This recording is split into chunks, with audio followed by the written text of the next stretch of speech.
సకల మునిగణంబులతో కూడి రమ్యమయ్యున్న కైలాస పర్వత శిఖరంబున నానా విధంబులగి మణులు చిక్కినదియు పాటలములు, అశోకములు, సురపొన్నలు, ఖర్జూరములు, పొగడలు మొదలగు పెక్కు వృక్షములతో కూడినదియునై కుబేరుడు, వరుణుడు, ఇంద్రుడు మొదలగు దిక్పాలురకును నారదుడు, అగస్త్యుడు, వాల్మీకి, పరాశరుడు మొదలగు ఋషులకు ఆటపట్టేయుండు కల్పవృక్షపు చేరువ రత్నమయమైన సింహాసనమునందు నింపుగా కూర్చుండియున్నట్టి జనులకు సుఖముల కలిగించువాడైన శంకరుని చూచి పార్వతీదేవి కడు ముదమంది సకల లోకంబుల నేలుచు సకల భూతములందునూ దయగలిగియుండినట్టియో నాథుడా, రహస్యమై పావనమైన యొక్క శుభ వ్రతంబును నాకు తెలుపుము అని లోకముల మేలు కోరినదై అడిగెను.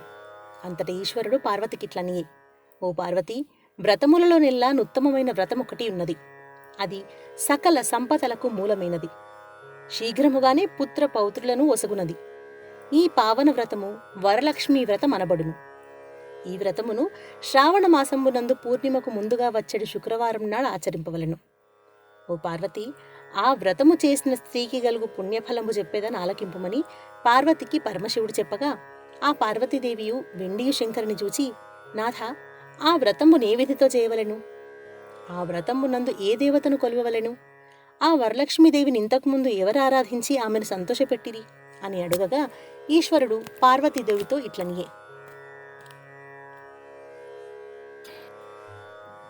ఓ ప్రియురాల, పావనమైన వరలక్ష్మీ వ్రత ప్రభావము చెప్పేదని ఆలకింపుము. బంగారు ప్రాకారముతో కూడి బంగారు మైపుటీండ్లతో కూడి సకల భూషణములచే సింగారింపబడిన కుండినమను పేరుగల పట్టణం ఒకటి కలదు. ఆ పట్టణమునందు చారుమతి అని బ్రాహ్మణ స్త్రీ ఒకటి ఉండెను. ఆమె భర్త యందు భక్తి కలిగి అత్తమామలకు శుశ్రూష సల్పుచుండెను. ఆమె అన్ని పనులను చేయగలది, అన్ని శాస్త్రములను చదివినది, ఎల్లప్పుడూ ఇంపుగా మాటలాడున్నది. నిర్మలమైన మనస్సు గల ఆ చారుమతిదేవికి లక్ష్మీదేవి స్వప్నమందు ప్రత్యక్షమై, ఓ మంగళకరురాలా, రమ్ము, నీకు మేలయ్యేడు వరలక్ష్మీదేవి వచ్చినది. శ్రావణమాసంబున పున్నమకు ముందుగా వచ్చేడు శుక్రవారమున నన్ను పూజింపుము, నీకు కోరిన వరంబు నొసంగెదను అని చెప్పగా, చారుమతి స్వప్నమందే ఆ వరలక్ష్మీదేవిని ఎక్కువ సంతసముతో, జగములన్నింటికీ తల్లివి, పుణ్యస్వరూపురాలవు, శరణుజొచ్చిన వారిని కాపాడు దానవు, ముల్లోకముల వారిచే కొనియాడదగిన దానవు, విష్ణువు యొక్క రొమ్మున నుండు దానవు అయిన ఓ దేవి, నీవెవరిని కటాక్షంతో చూతువో ఆ మానవుడే పుణ్యాత్ముడు, అతడే సుగుణములతో కూడినవాడు, అతడే కొనియాదగినవాడు, అతడే యాలుబిడ్డలు కలవాడు, అతడే శూరుడు, అతడే పండితుడును.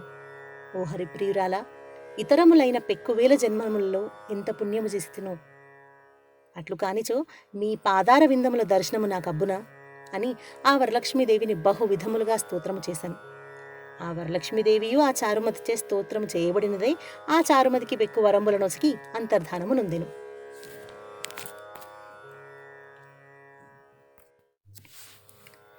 చారుమతియు స్వప్నము వచ్చిన పిమ్మట పరుండి నిద్రపోవక మేల్కొంచి సూర్యోదయమైన తర్వాత తన స్వప్న వృత్తాంతమును తన బంధువులకు తెలిపెను.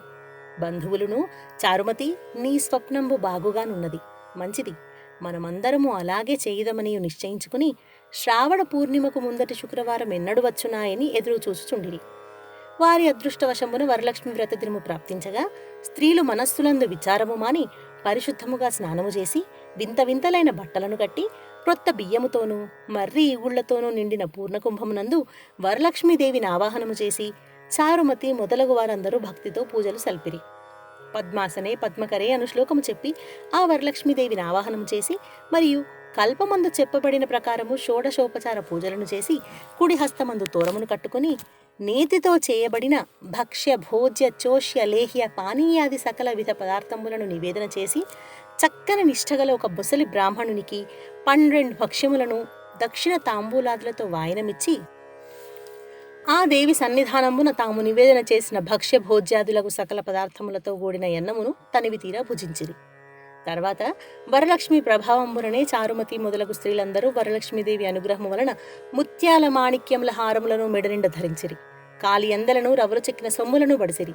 ఇట్లు కలిమియే కాక పుత్ర పౌత్రాదులను ధనధాన్య సమృద్ధిని బడిసి ఎల్లప్పుడూ అన్నదానముందును బంధువుల పోషణ ఎందును మిక్కిలి శ్రద్ధగలవారలై చతురంగ బలము చేనిండిన తమ తమ గృహంబులకు చనిరి. ఓ పార్వతి, చారుమతీ దేవి వలన విన్నయ వరలక్ష్మి వ్రతంబు ఆ నగరమందుండు వారొండరులకు చెప్పుకొనిరి. ఓ పార్వతి, ఇది నిజము, ఇది నిజము. ఈ వ్రతమును ఆచరించడం వలన మానవుడు మేలులను బడైను.